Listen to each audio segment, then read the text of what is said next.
Terrific. Well, thank you all for joining me this afternoon, or actually it's this morning. It feels like the afternoon.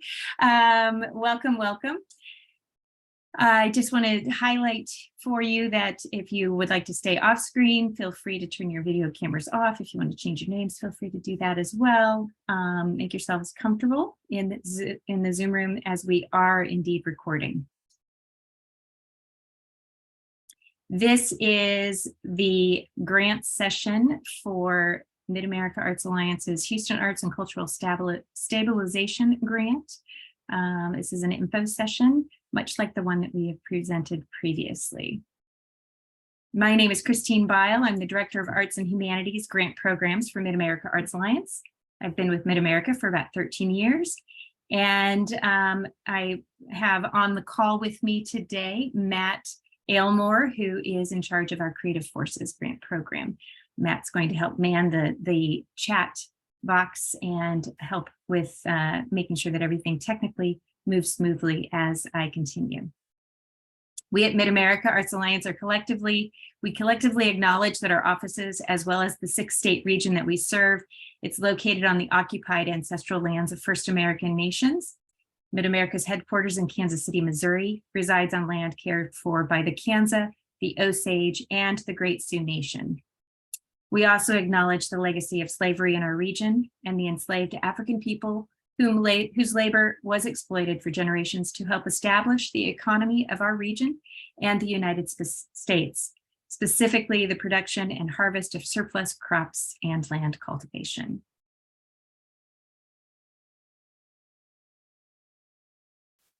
Mid-America Arts Alliance believes that art, this is us here, I'm headed over to our website.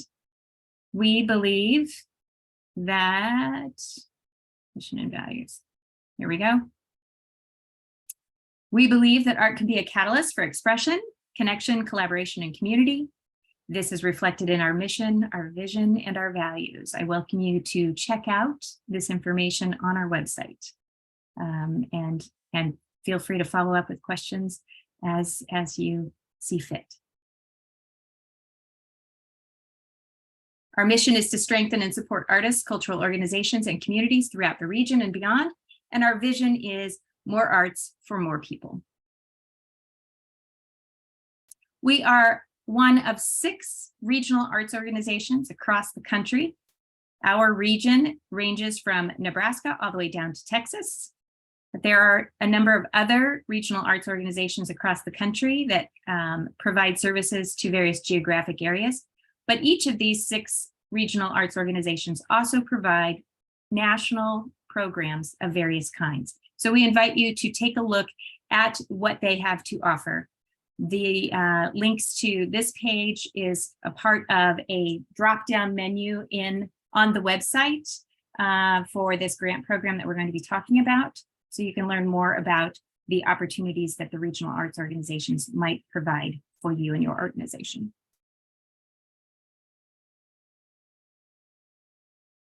We also work in partnership with our state arts agency partners. You are, I hope, fully aware of the Texas Commission on the Arts. They are a partner of ours, but we also work, as I mentioned before, with Arkansas, Kansas, Missouri, Nebraska, and Oklahoma. That's our region, but then we also have a number of national programs, including a touring exhibitions program, as well as our Creative Forces Grant Program, which is a national grant program. So as I've mentioned, we are now talking about the Houston Arts and Cultural Stabilization Grant. Thank you all for joining me. As you know, originally the grant deadline was meant to be last Friday, but there was a surge in interest for this grant middle of the week last week because of an email that we sent out as a reminder. And we thought, if there's this much interest in this grant program at this moment, it would be prudent for us to extend well into this week and even into the weekend so that folks who have only just learned of or heard of this opportunity have an opportunity to apply. When you go to the website, you will scroll down and you'll find all sorts of information. It includes the link to this Zoom meeting that we're currently in, as well as office hours that I will be hosting tomorrow, 2 different sessions, one in the morning and one late in the afternoon, as well as again on Monday, I will have open office hours where you can just drop in and ask questions that pertain to this grant application. I'm more than happy to spend time with you individually. If there is a whole bunch of people that join in the waiting room all at one time, I may bring in more than one person, but it's typically the flow of it has been for those office hours, a one-on-one conversation. So please feel free to join me tomorrow from 9 to 11, or again from 4 to 6, and then one more opportunity to meet with me one-on-one next Monday from 10 until 1. And we will use this exact same Zoom meeting link for those opportunities. Continuing to scroll down on the grants landing page for this grant program, you'll see that the recording from the last information session that was hosted on June 13th, that recording is here. The first 35 minutes goes in depth about this website and what information you can find on each of these accordion drop-down menus. It also then takes you over to the application form and walks you through how to, for instance, how to upload a document into the grant application. A lot of that kind of information is in this particular recording. So you may want to just listen to the first half an hour, but then the remaining, about almost an hour of this recording was a Q&A session. And so that might be of use as well to hear what questions other folks had following that first presentation.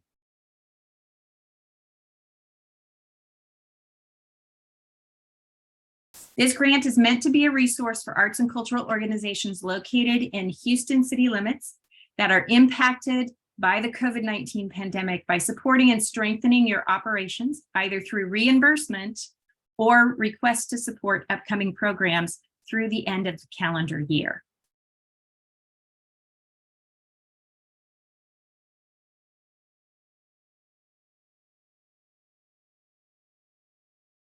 Applicants must be 501c3 tax-exempt organizations. They must be incorporated within the state of Texas. And more importantly, that you are located within the city of Houston proper.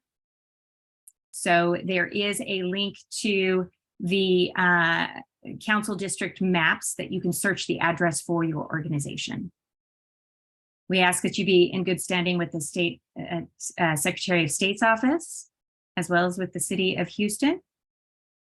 We also ask that you apply on your own behalf. You cannot apply through a fiscal sponsor. We ask that you provide a valid EIN, which is your employee identification number that was received at the time that you registered with the IRS as a tax-exempt organization. And we also ask that you follow MA's grantee assurance of compliance and federal suspension and disbarment policies. Those are pretty standard.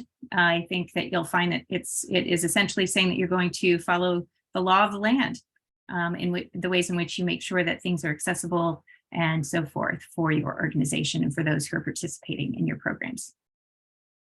Those that are not eligible to apply include individuals and nonprofits that are 501c3s that are hospitals or hospital foundations, public, private charter schools, post-secondary education schools, for-profit organizations, and so forth. So that information is provided here on the Who Can Apply drop-down link. Program eligibility. These are the expenses that one can apply for support through this grant program. So funding is available to support artist contracts first and foremost. I must say that again. Artist contracts must be included in this grant application, whether it be for reimbursement purposes because you paid them partially or perhaps in full at the time that a project was canceled. So that would be a reimbursement that we could provide, or it's for programming that might still yet take place before the end of this calendar year. Those are all eligible expenses, and we need to have at least one artist contract included in your application. And then once an artist contract is included somewhere in the application as being supported through this grant, then you can request salary support as well as marketing expenses. So I just can't stress enough that the artist contract aspect is incredibly important. It is the thing that sets in motion the review for the rest of the application. For the purposes of this grant, artists are individuals or ensembles that are hired to carry out the applicant organization's arts programs. We at Mid-America, we start with the premise that art is something that is created. So an artist is one who engages in a creative practice. They are those who directly create or perform the art. They are the painter, the sculptor, the musician, the actor, the dancer, the poet. This, unfortunately, it breaks my heart because I'm a stage manager myself. This does not include technical support, stage managers, stage hands, designers, curators, choreographers.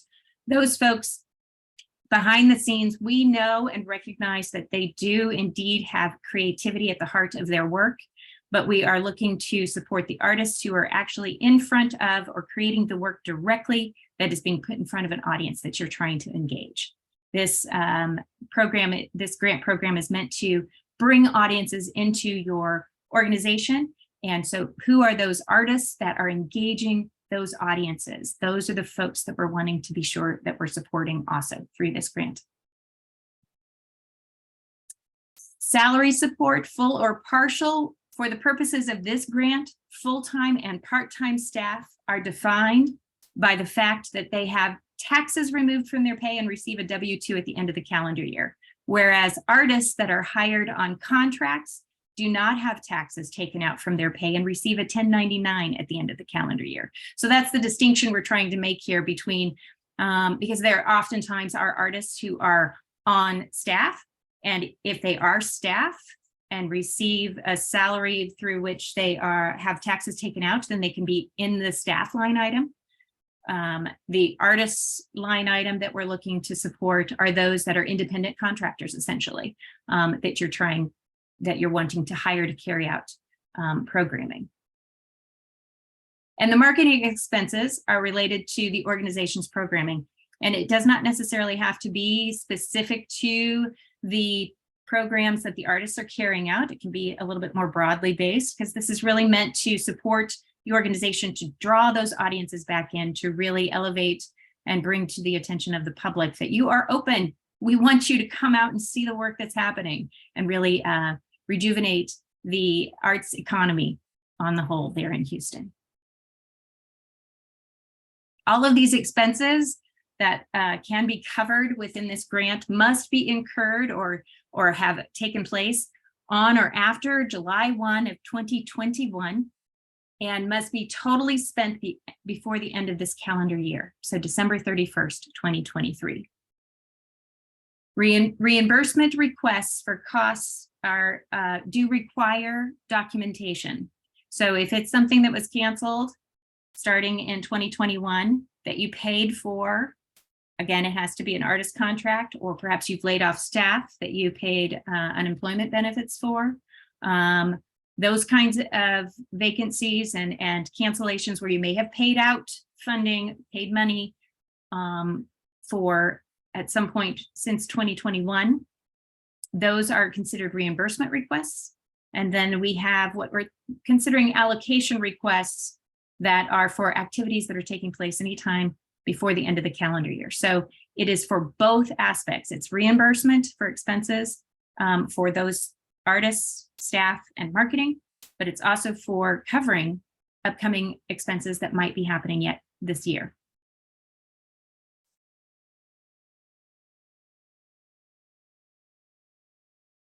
We've listed here on our website what can't be funded. It is a very narrow frame of what can be. So if it falls outside of what I've mentioned, the artist fees, the staff, the marketing, it cannot be funded, unfortunately. That's not part of the purview of this grant.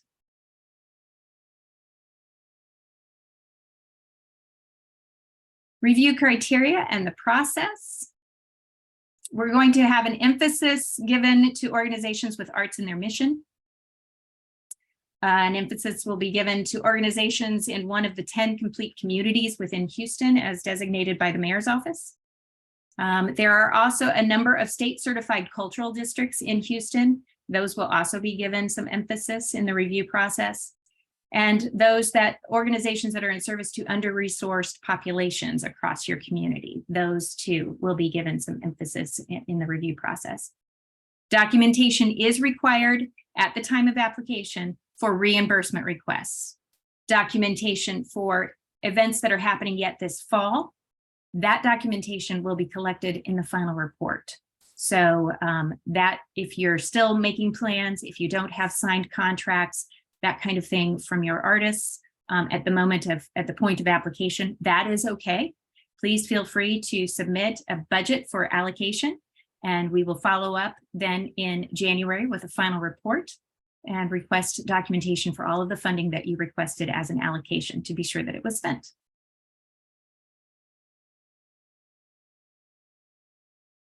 So the program timeline, it has shifted a little bit, given the date of deadline. It has been extended. So this should have been updated last week. It's the one spot on the website that clearly we failed to catch, but it has been extended and now is next Monday, July 10th. So please mark your calendars. This reflects also the previous info sessions. As I mentioned before, at the top of this website, there is information about upcoming office hours tomorrow as well as next Monday. And I will be continually looking to the Grants at MA email inbox to answer questions over the next coming days. I think I have responded to all the questions that came in over the holiday weekend. And so if you have not received a response, please let me know. Reach back out to me and I will try to answer your questions again. So the grant amount in terms of support and how we're going to determine this, all applicants can request up to $100,000 total for their grant amount. This budget table here about the average organizational budget range, this is used only in reference to reimbursement requests. So organizations of various sizes will receive a certain percentage of the request that they're making if it's a reimbursement request. If instead the allocation is for $100,000 worth of programming that's yet to come this fall, this table, the percentages do not apply to allocation requests. So I just want to make that clear. That question has come up quite a bit. This is really meant to help lift up and support those organizations who lost funding that might not have been eligible to receive other kinds of relief support during COVID because their budget threshold was too low, for instance, those really small arts organizations. So this is an opportunity for reimbursement of some loss for canceled activities previously that perhaps some of these smaller organizations have not had the opportunity to get. And then larger organizations also, there were limits to what you could request previously with COVID relief funds elsewhere. So I just wanted to highlight that this particular table here is in reference to reimbursement requests. You can make all of your requests be allocation for future programming coming up this fall. But you can also do, and it could also be 100% in the past reimbursement if you've got documentation for it. But a lot of folks I'm seeing are doing a combination of the two.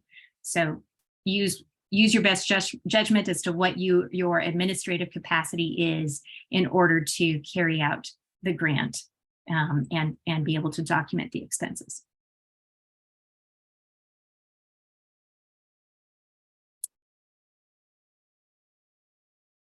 Contracting and payment, that drop down just explains how you would be paid out if you're selected for grant funding. 80%, it'll be two payments, 80% upfront, 20% at the time that the final report is submitted.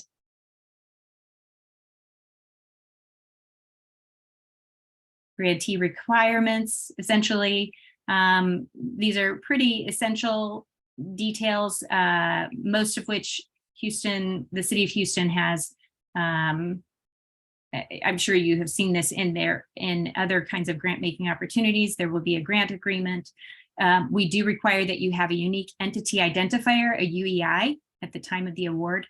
It is a free process and can be done online by just going to sam.gov to register. It takes about 2 weeks to get your UEI assigned to you. So we do allow for just documentation that you've at least tried to register. So the confirmation email will suffice at the time of application, and then we'll follow up with you if you're awarded funding to get the actual UEI once it's been assigned to you. And again, all funding must be spent before the end of this calendar year.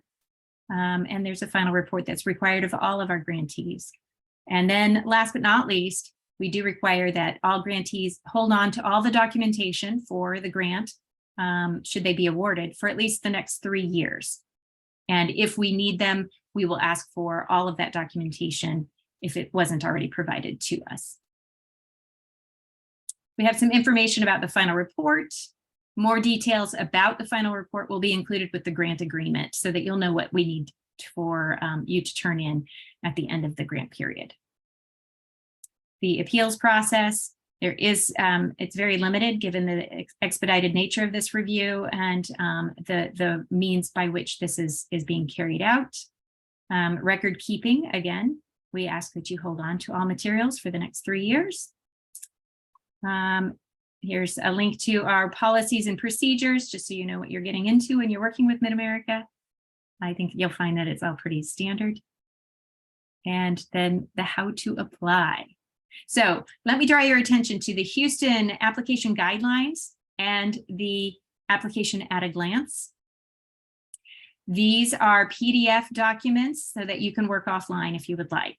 And there's a lot of information, particularly in the at a glance document, that you might want to use as a reference. For instance, there are templates of budget request, the allocation or the reimbursement budget templates are there. It's not a template that you can actually work in, but an example of what kinds of data, what kinds of information we're looking for, the line items that we would like to see.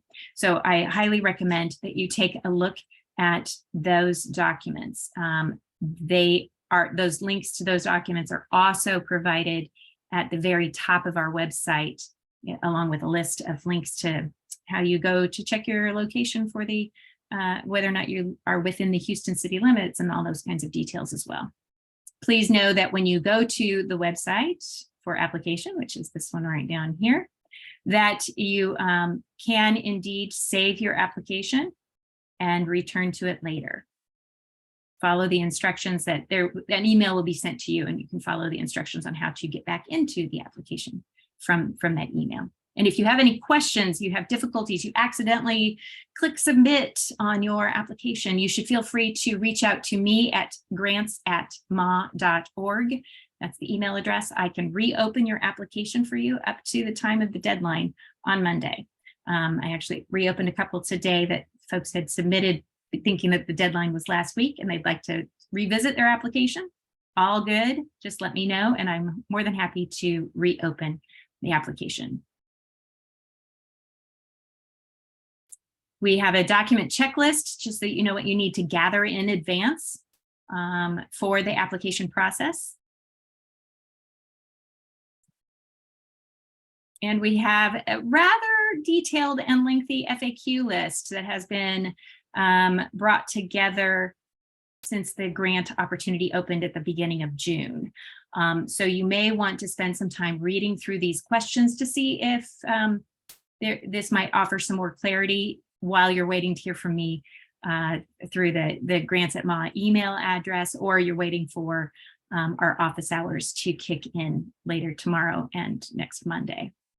So I do encourage you to take a look. It's quite a lot. It's a very text heavy drop down that you'll find under the FAQ link. You'll see here the information session resources, a lot of the links that I've just mentioned, the Mid-America Arts Alliance link, the regional arts organizations, all of that information. There are a number of other website addresses that might be of use to you as you're trying to complete the application. All of those can be found at on our website under information session resource links.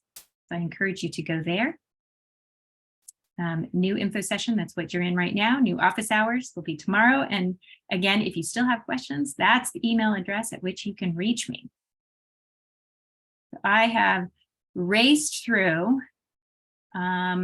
the overview of this application process. I'm going to stop sharing my screen so that folks can see me and start asking questions if there are any. I'm more than happy to either have Matt share with me what might have been dropped into the chat if there is anything, or for folks to come off mute and just ask me directly.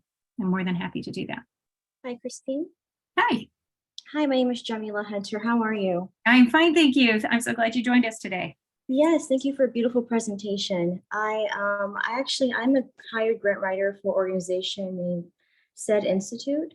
They let me know earlier this week that this was a grant that they were interested in. They are a 501c3 entity here in Houston. It's about African diaspora, teaching folks about just African culture. They have a library. I just want to make sure, as I'm preparing the documentation and the writings for their grant, they need to have a program from between now and December 31st. They need to have a program in place with a higher contracted artist in order to be a recipient of this grant. Is that the requirement?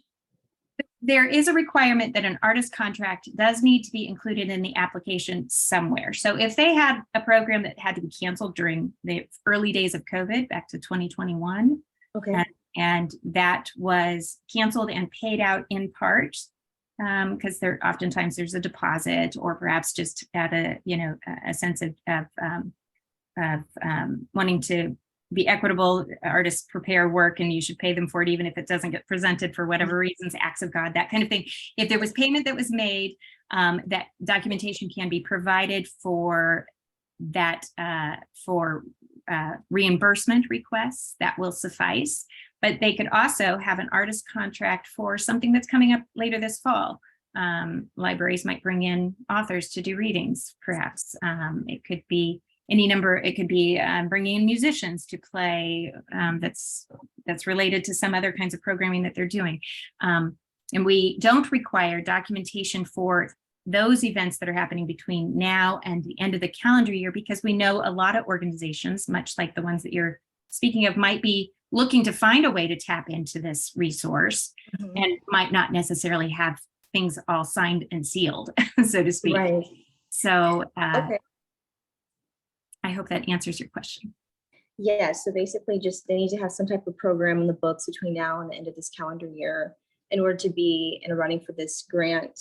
And if they did in fact have something going in 2021, a reimbursement can be issued if all the documentation is presented. That's correct. Thank you. That's such a concise way to say it. Okay, beautiful, great. Thank you so much. I appreciate you. Oh, absolutely. Thank you.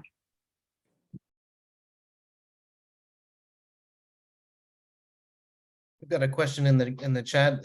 Is the UEI the employer identification number?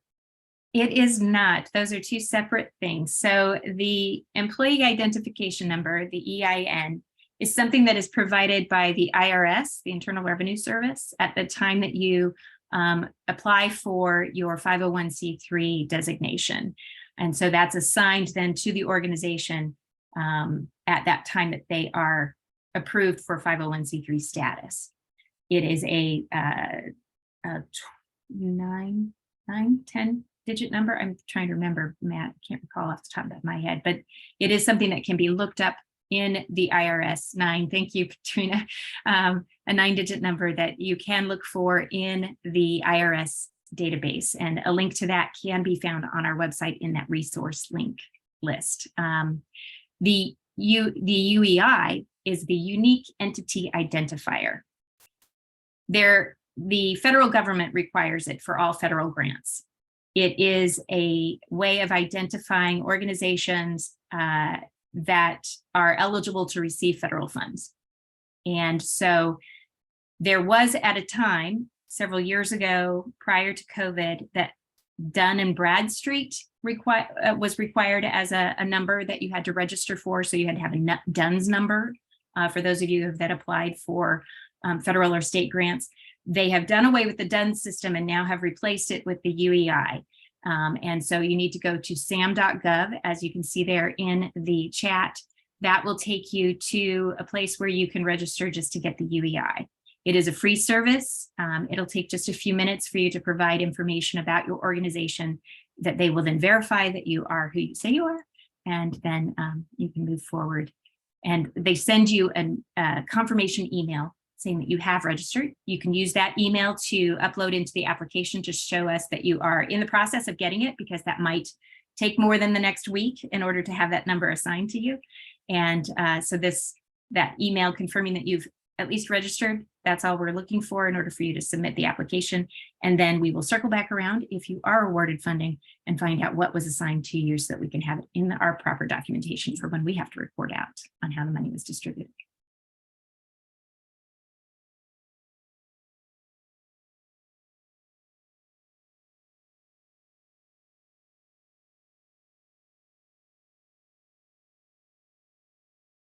Matt, were there other questions in the chat? I'm not seeing any, but maybe I've missed something. Oh, I'm not seeing. Anyone feel free to put a question in the chat or simply unmute. Well, hi, my name is Alexandro Martinez. I'm from Hispanic Alliance for Performance and Audiovisual Arts at Houston. And actually, I got several questions, a lot of questions actually. I don't know if there is time for all the questions at the same time. Let me know if you want to go with another one, and then I take another chance to ask more questions. But my first question is, thank you for the answer on the UEI number. Actually, I guess already I have that number. Is that number that appears in the search of the database for nonprofit organization, right? The search for nonprofit organizations at the IRS website is the EIN. The UEI is found at sam.gov. You can search. Okay, I'm gonna look because I think we have that one also. Okay. Okay.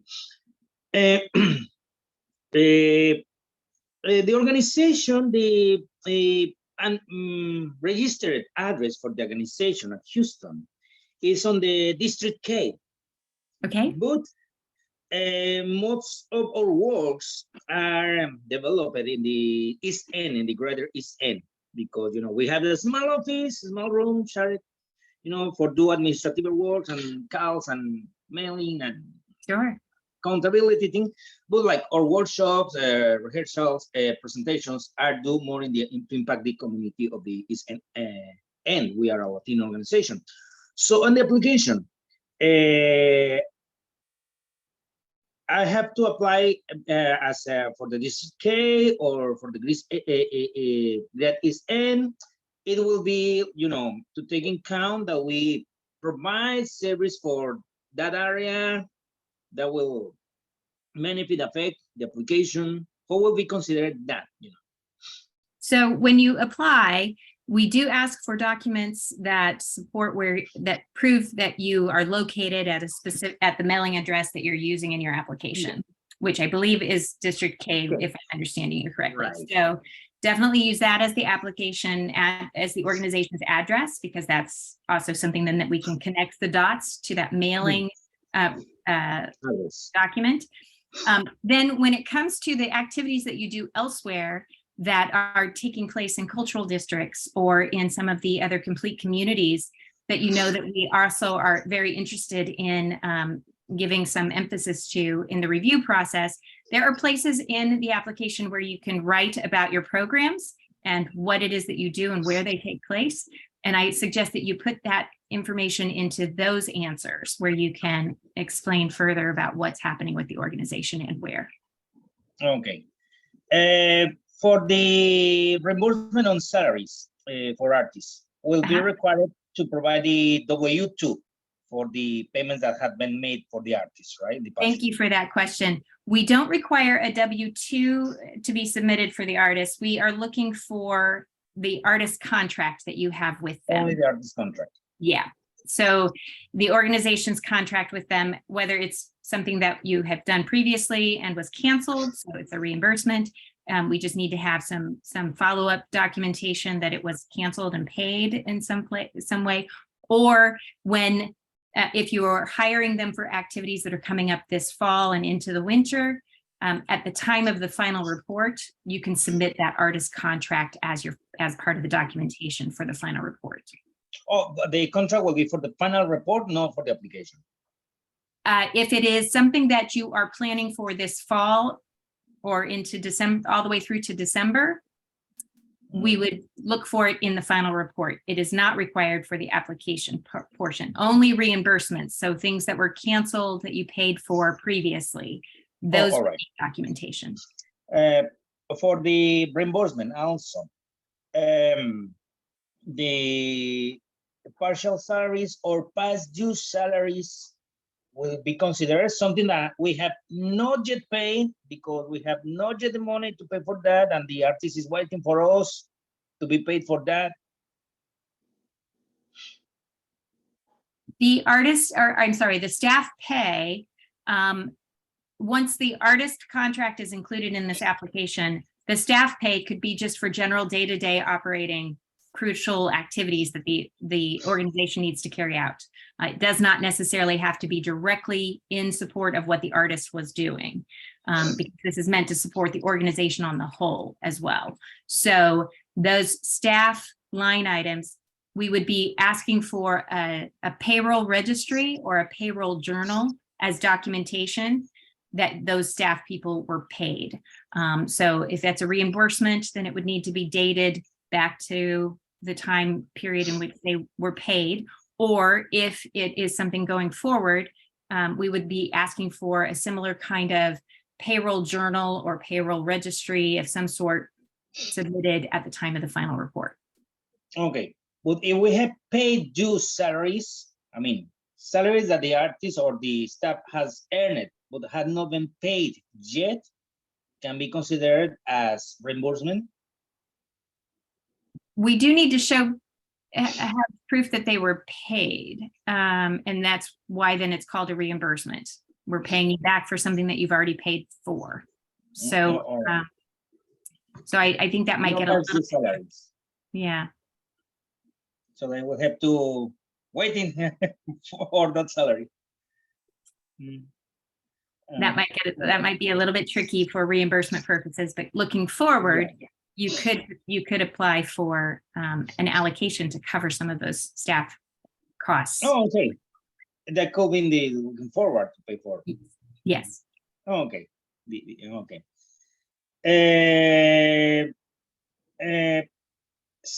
You say no, state managers, choreographers are not considered in the salaries, but what about the scene directors or artistic program director? Like in the organization, we do like workshops, the teacher, the directors that comes to present these workshops for other artists, courses, things like that. That salaries can be included. Well, let's be careful about the language that we're using, because salary suggests that they are on staff and they're having taxes taken out. So if they are on staff and they have taxes taken out, they could be in the staff line item. If they are on contract and they are taking care of their own taxes, so they get a 1099 at the end of the calendar year, those are artist contracts. And those are, the artists are the ones that are actually doing the work in front of an audience or providing the material, they painted the paintings that are hanging on the wall for the exhibition, if you will. It's a fine line, I know. Yeah, okay. To request the allocation for projects coming can be for a specific project to take place, or has to be like for the operation budget of the organization? It should be for specific projects. There are only 3 eligible expenses. Remember, it's artists, the staff, and marketing. So going forward, those kinds of requests looking in between now and the end of December, the expenses that you can request are those that are related to artists who are doing programming, the marketing to support that, or the staff that the organization needs to help run the business. Okay. Could you explain a little bit more what is within the staff? Because you say like state manager, I consider that a staff, and and it's not included. It cannot be requested to pay salaries for a state manager. I'm sorry, I think you might have broken up. If you could restate your question for me. Yes, can you please specify a little bit more what is considered staff? So someone who is on staff is someone who is paid by the organization and has taxes taken out of their pay.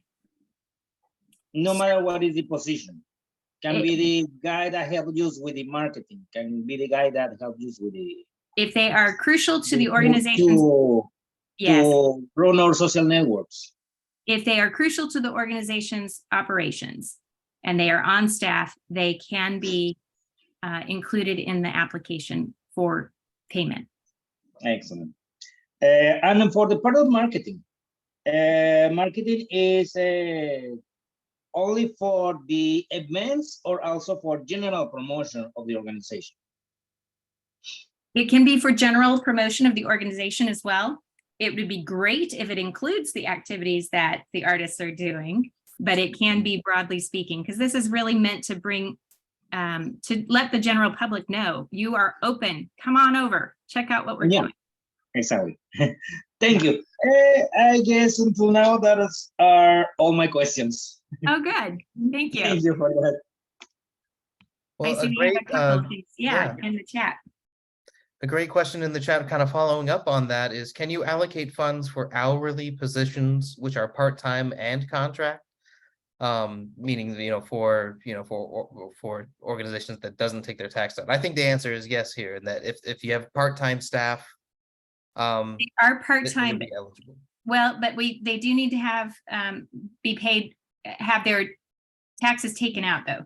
So if you have hired on contract someone to help update your website, and they're invoicing you for their time, that's not eligible, unfortunately. It is about how the taxes are taken out and so forth, because that does take a little extra administrative attention, and those jobs were heavily impacted as well as the artist jobs too. So that's the focus for us. So it is a fine line, I know.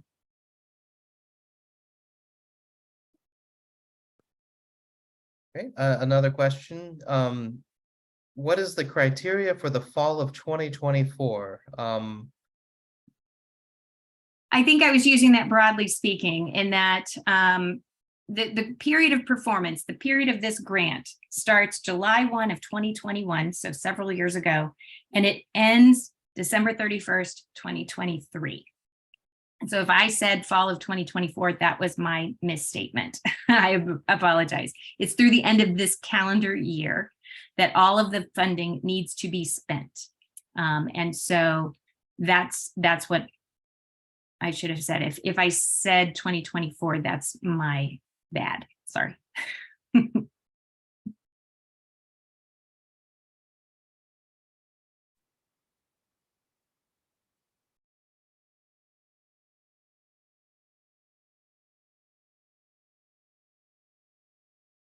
Thank you for that question, and giving me the grace to walk it back.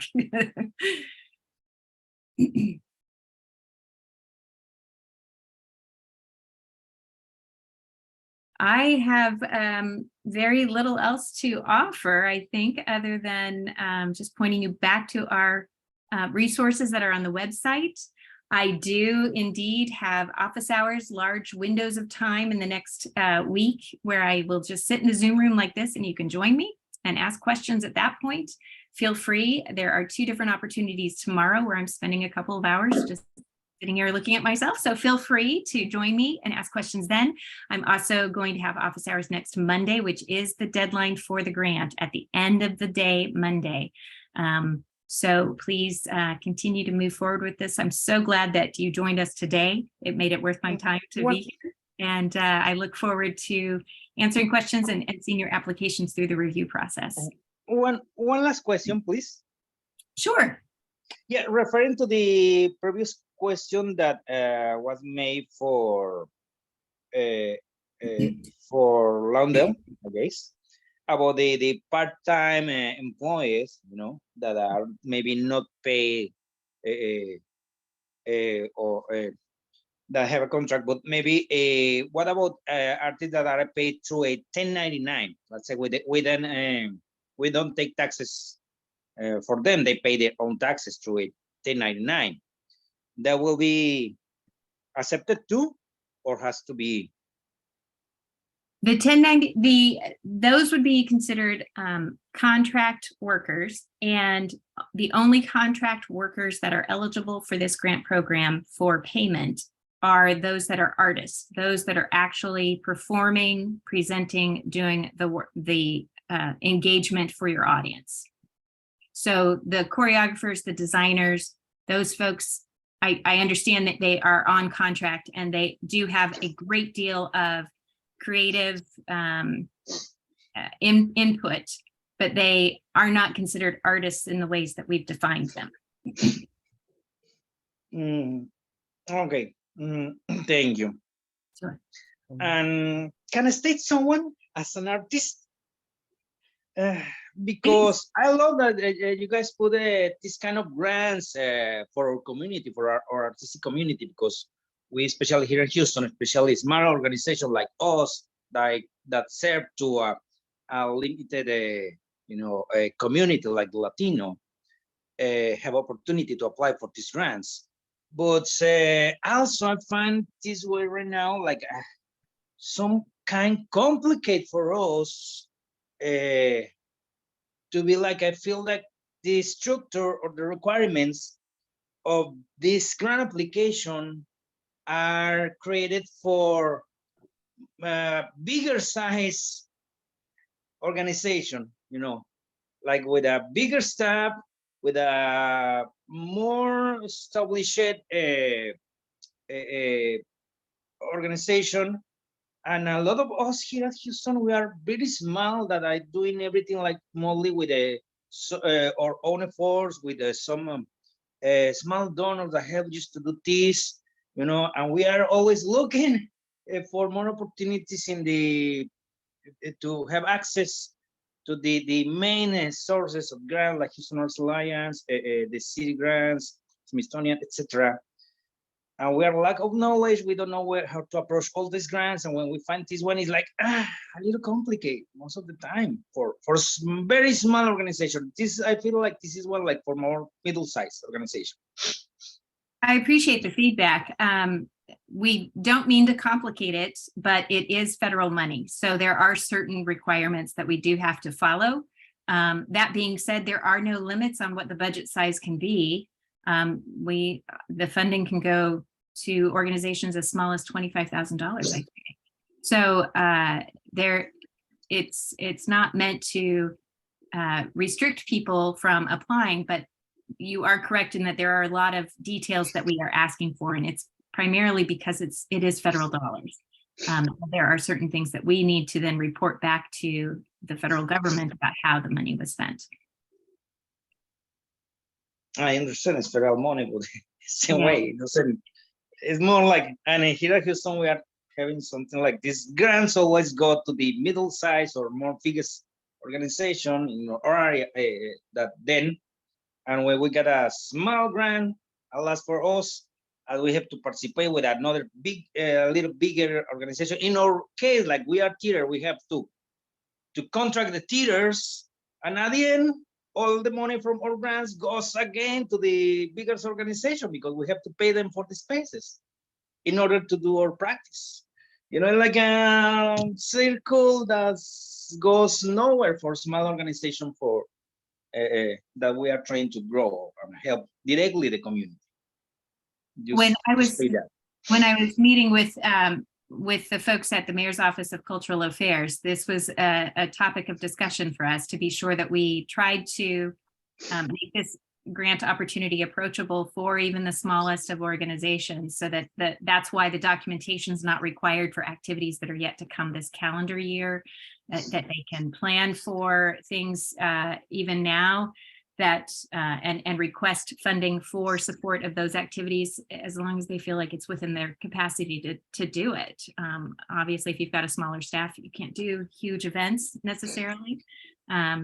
So I just encourage applicants to consider their capacity to carry out activities and and see how that goes. And I'm more than happy to meet with you during office hours to walk through some of the finer points and the details if there are questions about, for instance, the UEI and how to actually get onto the sam.gov website. It can be complicated. I agree. But we're here to help you and walk through that if that's useful. So that's why there's huge chunks of time in the next couple of days where I can spend time with you if you'd like.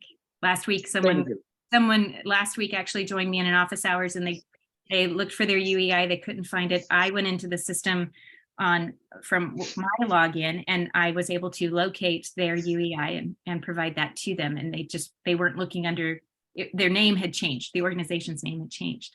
So there are lots of ins and outs, but we're here to help if at all possible. So thank you. Sure. We did, since we're still here, we did have one more question come into the chat. So can we apply for salaries reimbursement through December of 2023? And I think the answer is kind of yes, but it's just a little language trick, right? Yes, so you can apply for salaries reimbursed through December 2023. In the final report, we'll be looking for a payroll registry that accounts for all of the dollars that were spent for salaries. Of course, the artist contracts need to be included somewhere in the application. So so long as there's an artist contract somewhere in the application, then we start looking at salaries and reimbursement requests for, or salaries and marketing rather. So yes, the answer is yes.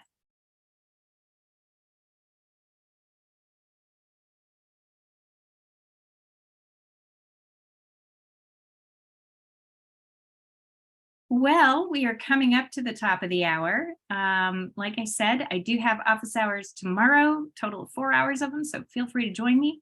Also again, next Monday, and I will be responding to emails sent to grants@ma.org. Should there be questions that arise that we can just exchange emails about.